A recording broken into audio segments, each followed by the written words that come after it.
certinho. Vitória passou por cima da Novo. Você acha que até o final vai ser esse passa com o outro? Ou a coisa vai se definir nas últimas rodadas? Acho que as coisas vão se definir nas últimas rodadas. Esperando que lá contra o Boa consiga um excelente resultado, para que a gente possa voltar de lá e possa conseguir o nosso objetivo, que é voltar com os 3 pontos. Vocês têm conversado no vestiário sobre a pontuação necessária? Tem olhado a tabela? Sim, a gente sempre procura estar acompanhando. E até já procurou com os companheiros nossos que acham que a gente ter vitória não vai dar, né?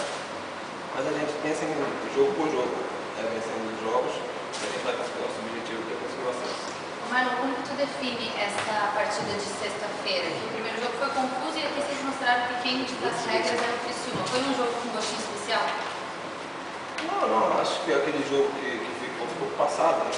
Aconteceu, acho que a gente também tiveram que pensar, o que a gente fizeram, mas a gente tivemos o intuito de conseguir o nosso objetivo, né? Para conseguir os 3 pontos, que ia nos dar uma tranquilidade maior no campeonato. E graças a Deus a vitória veio no final.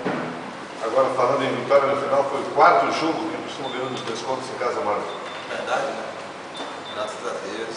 Vocês comentaram isso? Sim, a gente sempre procura estar comentando lá dentro do vestiário, né? E graças a Deus, mais uma vez a gente foi abençoado e conseguimos conquistar essa vitória no final. E sempre com ele, né? A gente sabe que ele é um grande jogador e sempre está ajudando que é o pecado. O time tem dado uma acertada defesa, claro que tomou um gol antes, né? Falta, mas no contexto geral tem dado uma melhorada, porque você próprio disse que vocês estavam conversando bastante sobre os erros ali atrás.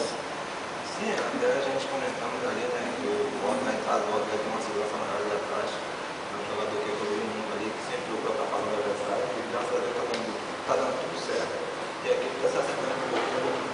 Voltando àquele assunto dos acréscimos, os torcedores gostam dessa coisa do jogo, ser vencido no final, porque dá uma emoção maior. Dentro de campo também vocês conseguem sentir isso, assim, na hora que vai chegando no final, vai dando um estímulo maior? Isso é verdade, né? A gente sabe que a gente sempre levando o gol, acontecendo os empates no momento acontecendo, a equipe tem que correr jogada.